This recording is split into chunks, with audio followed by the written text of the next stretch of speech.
Assalamualaikum warahmatullahi wabarakatuh. Kembali lagi di channel aku, Sherly PRC. Semoga kalian yang nonton channel aku sehat selalu, dan jika ada yang sakit, segera diberi kesembuhan. Amin. Kali ini saya akan membahas soal SKB tentang nifas. Sebelum ke soal, kalian harus klik tombol like, subscribe, dan bunyikan lonceng supaya aku lebih giat lagi upload soal-soal yang lainnya. Soal pertama, seorang perempuan umur 28 tahun, P2A0 nifas 2 hari di rumah sakit. Hasil anamnesis, ibu merasa pusing dan lemas sejak 2 hari ini. Riwayat melahirkan spontan dan perdarahan postpartum 600 cc. Hasil pemeriksaan, keadaan umum tampak pucat, tekanan darah 100/70, nadi 88 kali, pernafasan 19 kali, suhu 36,6. TFU 2 jari di bawah pusat, kontraksi uterus baik, lokea rubra. Pemeriksaan penunjang apakah yang paling tepat pada kasus tersebut? A. Gula darah, B. Kimia darah, C. Biakan darah, D. Hemoglobin, E. Urin lengkap. Jawaban yang paling tepat adalah D. Pemeriksaan hemoglobin. Kenapa? Karena dilihat dari kasus tersebut bahwa ibu postpartum 2 hari yang lalu dan banyak mengeluarkan darah, yaitu sekitar 600 cc, sehingga harus dilakukan pemeriksaan hemoglobin. Soal berikutnya, seorang perempuan umur 26 tahun, P2A1, nifas 3 hari dikunjungi bidan ke rumah. Hasil anamnesis, keluar darah banyak. Hasil pemeriksaan, tekanan darah 110/70, suhu 36 derajat Celcius, nadi 84 kali, pernafasan 19 kali, TFU 1 jari di bawah pusat. Kontraksi uterus lembek, kandung kemih penuh dan tegang, lokea rubra. Diagnosis apakah yang paling mungkin pada kasus tersebut? A. Distensi kandung kemih, B. Infeksi kandung kemih, C. Infeksi saluran kemih, D. Subinvolusi, E. Infeksi nifas. Jawaban yang paling tepat adalah D. Subinvolusio. Kenapa? Karena di situ ibu sudah nifas 3 hari yang lalu, tetapi TFU masih 1 jari di bawah pusat. Padahal apabila nifas 3 hari, TFU kurang lebih pertengahan pusat dan simpisis atau sekitar 3 jari di bawah pusat. Sehingga kesimpulannya adalah subinvolusi atau involusi uterus yang berjalan tidak seperti normalnya. Soal berikutnya, seorang perempuan umur 26 tahun, P2A0, nifas 3 hari, datang ke PPM dengan keluhan kepala pusing sejak 1 hari yang lalu. Hasil anamnesis, riwayat melahirkan secara spontan, perdarahan banyak setelah melahirkan dan lemas.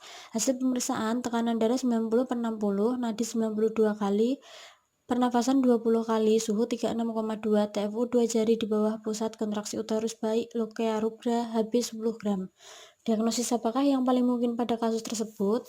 A. Trombositopenia, B. Leukositopenia, C. Thalassemia, D. Leukemia, E. Anemia. Jawaban yang paling tepat adalah E. Anemia, karena dilihat dari kadar Hb yang hanya 10 gram, berarti orang tersebut anemia ringan. Soal selanjutnya, seorang perempuan umur 25 tahun, P3A0, nifas 8 jam di puskesmas. Riwayat postpartum, perdarahan 400 cc, hasil anamnesis, pusing dan lemas. Hasil pemeriksaan, tekanan darah 110/80, nadi 88 kali, pernafasan 20 kali, suhu 36,9. TFU 2 jari di bawah pusat, uterus teraba lembek, kandung kemih kosong, jumlah darah 1 pembalut penuh. Rencana asuhan apakah yang paling tepat pada kasus tersebut? A. Beri analgetik, B. Observasi tanda vital, C. Observasi perdarahan, D. Penuhi kebutuhan nutrisi, E. Observasi keadaan umum. Jawaban yang paling tepat adalah C. Observasi perdarahan. Kenapa? Karena yang akan ditakutkan akan terjadi perdarahan sekunder. Soal berikutnya, seorang perempuan umur 35 tahun, P4A0, nifas 10 hari, datang ke PPM dengan keluhan demam sejak 2 hari yang lalu. Hasil anamnesis, payudara nyeri dan terasa bengkak sejak 3 hari yang lalu. Hasil pemeriksaan, tekanan darah 100/70, nadi 100 kali, pernafasan 24 kali, suhu 38,5, payudara keras dan kemerahan meradang. Diagnosis yang paling mungkin pada kasus tersebut adalah A. Mastitis, B. Infeksi nifas, C. Engorgement, D. Bendungan ASI, E. Abses payudara. Jawaban yang paling tepat adalah E. Abses payudara. Kenapa? Karena apabila bendungan ASI terjadi biasanya minggu-minggu pertama persalinan. dan hanya terdapat bendungan saja di sekitar payudara. Tetapi, jika abses payudara adalah keadaan terburuk dari mastitis, yaitu apabila mastitis tidak ditangani dengan baik akan menuju ke abses payudara. Di sini kenapa bukan mastitis? Karena ciri-cirinya yang ditampakkan adalah payudara keras, kemerahan, dan sudah meradang. Soal berikutnya, seorang perempuan umur 23 tahun, P1A0, nifas 7 hari, datang ke BPM mengeluh perdarahan 1 hari yang lalu. Hasil anamnesis, darah keluar sedikit berwarna kecoklatan. Hasil pemeriksaan, tekanan darah 100/70, nadi 88 kali, pernafasan 20 kali, suhu 36,2, TFU pertengahan antara pusat dan simfisis, tampak gumpalan dengan jumlah darah sekitar 200 cc. Bidan belum pernah memiliki pengalaman mengenai ibu dengan perdarahan postpartum sekunder. Tindakan apakah yang paling tepat dilakukan pada kasus tersebut? A. Memasang infus. B. Merujuk ke rumah sakit. C. Melakukan eksplorasi uterus. D. Berkonsultasi dengan bidan yang lebih senior. E. Mempelajari kembali buku sumber untuk penanganan.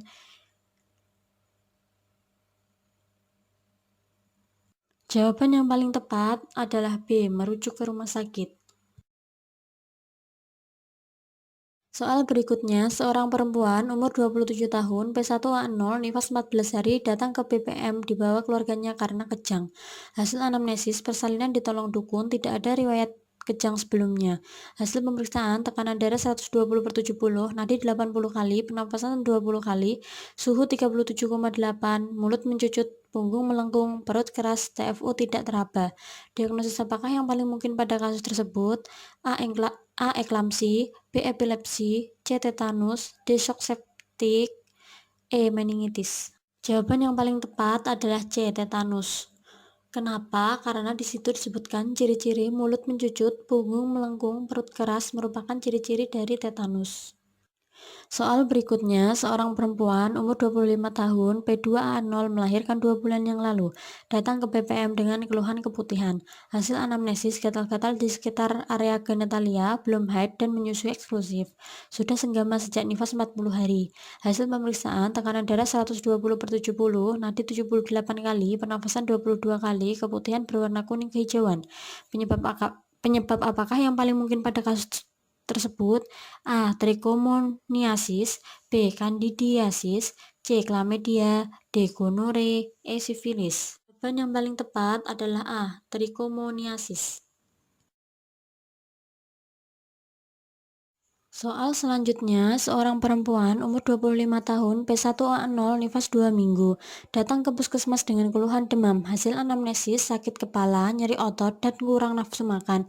Hasil pemeriksaan, tekanan darah 110/70, nadi 82 kali, pernafasan 22 kali, suhu 38 derajat, TFU tidak teraba, rapid diagnosis test atau RDT positif.